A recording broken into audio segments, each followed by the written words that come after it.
नमस्कार विद्यार्थ्यांनो, आज आपण सांस्कृतिक मूल्यांविषयी बोलणार आहोत। महात्मा गांधींचा एक संदेश लक्षात येतोय। एका देशाची संस्कृती मुलांच्या हृदयात आणि आत्म्यात वसते। मुलांनो, आपण सगळ्यांनीच हा संदेश नेहमीच ऐकलाय की आपल्या संस्कारात असं होतं, आपल्या संस्कारात तसं होतं। हे संस्कार शेवटी आहेत तरी काय? संस्कारांचा अर्थ आहे संस्कृती।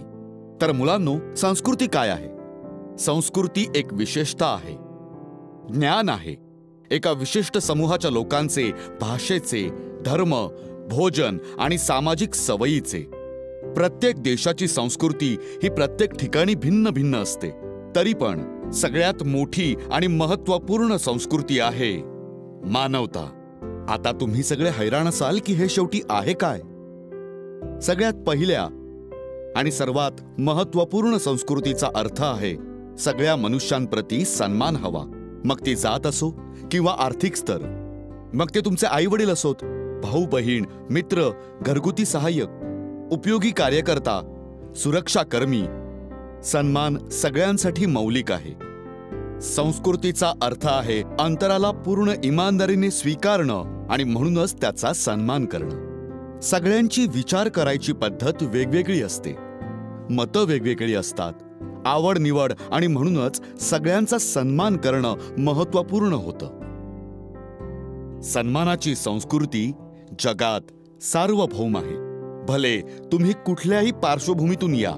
म्हणूनच मुलांनो, नेहमी सन्मानाच्या संस्कृतीला विकसित करा आणि सोबत अनुमती, सहिष्णुता, जग याचा स्वीकार करा। मग पहा, सफलता तुमचीच असेल। मुलांनो, मला खात्री आहे की आपण सगळ्यांनी स्वामी विवेकानंदांच्या या घटनेविषयी ऐकलं असेल। वर्ष 1893 मध्ये स्वामी विवेकानंद पहिले व्यक्ती असतील ज्यांनी संयुक्त राष्ट्र अमेरिकेच्या प्रेक्षकांना अमेरिकेच्या भाऊ आणि बहिणीच्या रूपात संबोधित केलं। प्रेक्षकांकडून टाळ्यांचा गडगडाट झाला, कारण त्या सगळ्यांसाठीच या प्रकारच्या सन्मानजनक संबोधनाला मिळवणं अद्वितीय होतं, समानता प्रस्थापित करत, आणि हे सगळंच त्यांच्यासाठी विस्मयकारक होतं। यामुळेच सगळ्या प्रेक्षकांमध्ये आपलेपणा आणि स्वीकारण्याची भावना निर्माण झाली।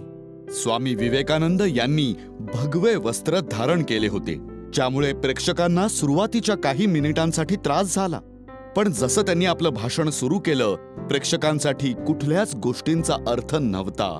अर्थ होता तो फक्त त्यांच्या लेखी जगासाठी असलेला सन्मान आणि सन्मानाची संस्कृती यांचा।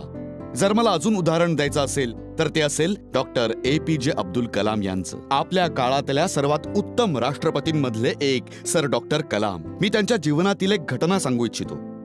पूर्व राष्ट्रपती doctor APJ Abdul Kalam SLV-3 मिशनचे परियोजना समन्वयक होते। उपग्रह प्रक्षेपण यान मिशन 1979 मध्ये, आणि प्रोफेसर सतीश धवन इस्रोचे अध्यक्ष होते। भारतीय अंतरिक्ष अनुसंधान संघटन।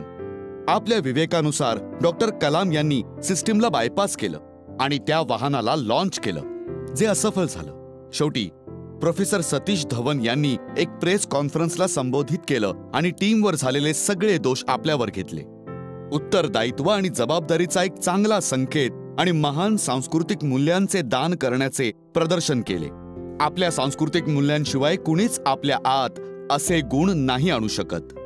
एवढंच काय, पण सर अब्दुल कलाम यांची विनम्रता ही होती की त्यांनी प्रोफेसर सतीशजींकडून उत्तरदायित्वाचा हा पैलू शिकला, जो उल्लेखनीय होता। अशी माणसं नेहमीच सन्मान, प्रशंसा आणि स्वीकृती या आपल्या संस्कृतींचं पालन करतात, आणि हे पण की ते आपल्या सगळ्यांना प्रेरित करतात, कुठल्याही परिस्थितीत आपल्या सांस्कृतिक मूल्यांना कधीही सोडू नका।